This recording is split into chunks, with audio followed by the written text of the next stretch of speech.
Get ready for transcription in 5, 4, 3, 2, 1, start.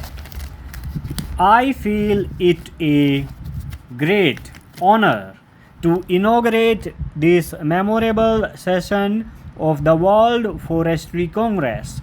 For the first time, it is meeting outside Europe in an Eastern country. The importance of the occasion is heightened by the fact that it is combined with the first session of the World Tropical Forestry Congress. It is fitting that the first of what I hope may be a regular series of tropical forestry congresses should be held in India, which has been working in this difficult field of forestry for close on a century. I am therefore happy that the offer of the Government of India to undertake responsibility for holding the 4th World Forestry Congress was accepted by the Food and Agriculture Organization.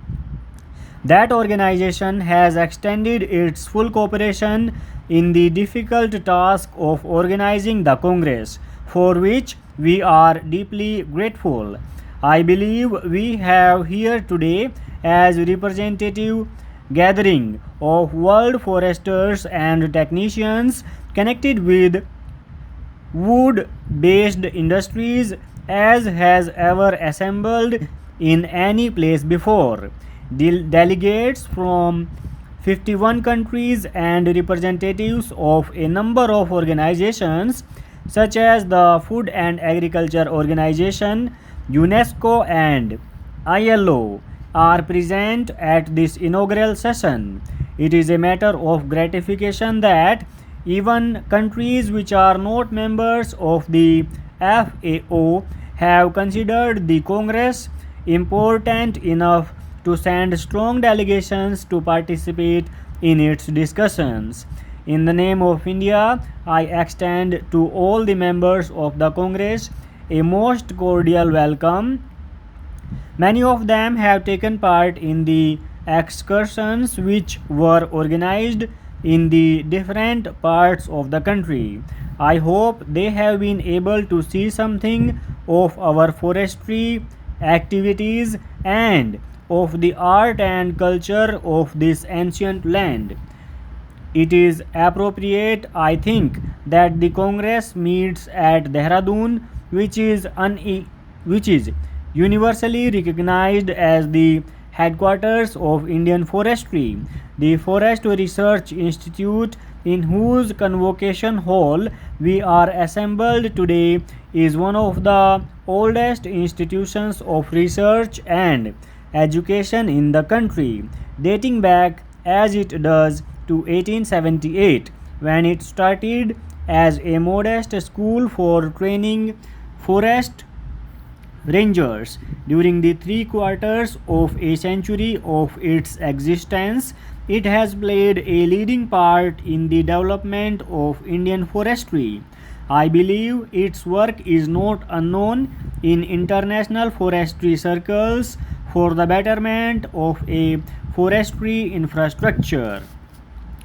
I observe that the Congress has a comprehensive agenda before it, and I note with satisfaction that tropical forestry figures prominently in it. The discussions will no doubt be of a technical nature, but if the recommendations which emerge from the discussions are to be fruitful, they must inevitably take note of administrative, budgetary, and social considerations. Forestry is not an end in itself. As an aspect of land utilization, its value and significance are exactly in proportion to the sustained contribution it makes to human welfare, tangibly and directly through the produce that comes out of the forest, and subtly and indirectly by protecting the soil and conditioning the climate, thereby sustaining the physical base of life. Forests also provide a refuge and home for wildlife. In the end, they have a great recreational and aesthetic value. In India, the forests are closely bound up with our religious and spiritual heritage. Whatever function the forests perform, the touchstone and measure of their value should be human satisfaction. Wood is essential for human life as fuel, as a versatile structural material, and as raw material of many products which are indispensable to modern life. Forests are efficient agents for soil conservation, for flood control, and for stream flow maintenance. In principle, it should not be difficult for any country to work out the proportion that forests should occupy in its territory and the manner in which they should be distributed so that they may yield in full their productive and protective values. But hardly in any country would it be possible to secure a logically desirable and theoretically correct allocation of land to agriculture, pasture, and forestry, because one is not planning on a clean slate, so to say. In an ancient country like India, the pressure of the human and cattle population on the soil makes the problem of obtaining sufficient land under forest one of peculiar difficulty.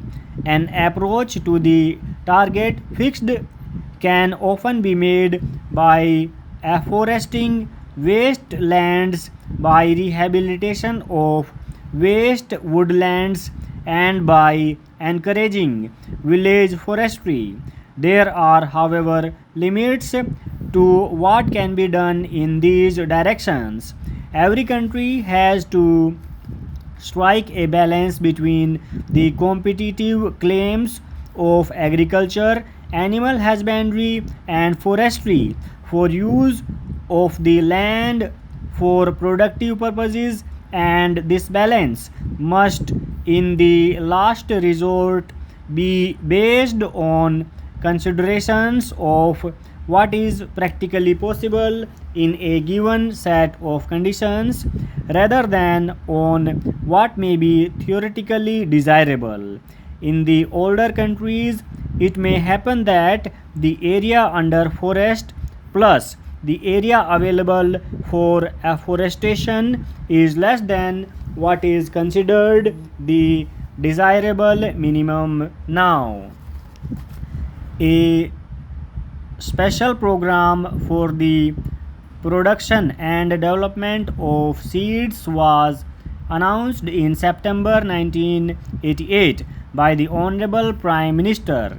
It is expected that new varieties of seeds of vegetables, fruits, and flowers will be developed under this program, and that the import duty on machinery and other inputs required for the production and processing of fruits and vegetables has been fixed at 40% ad valorem. Similarly, the rate of duty on poultry feed has been reduced from 140% to 70%.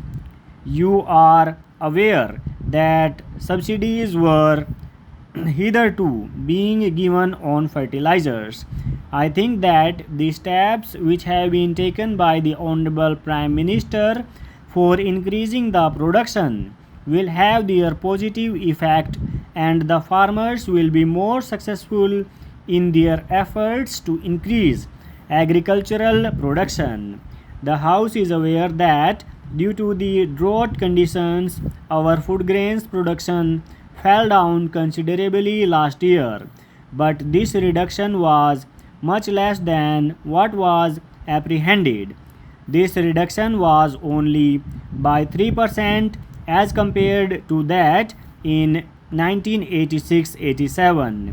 The drought situation was tackled by formulating a special program which helped in lessening the severity of drought. Full stop.